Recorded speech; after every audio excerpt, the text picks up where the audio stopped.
The leech sucks its prey down like spaghetti, crushing the worm with its muscular throat. A giant Bornean red leech, and it's hungry.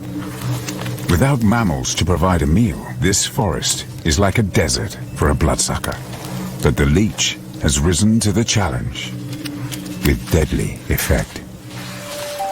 A Bornean blue earthworm, 70 centimeters long. It follows an irresistible chemical trail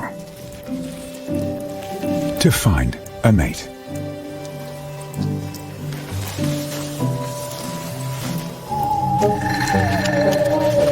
The leech has an extremely sensitive mouth.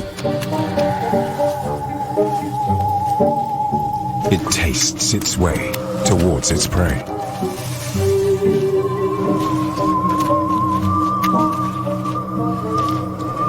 Feeling up and down the worm's body, it searches for an end. Then, it starts to suck. The worm fights back, but there is no escape.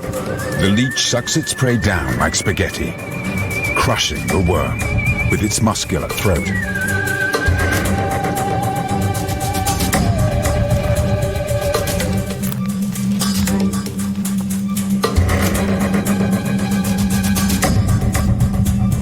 It will be a whole month before this leech needs to hunt again.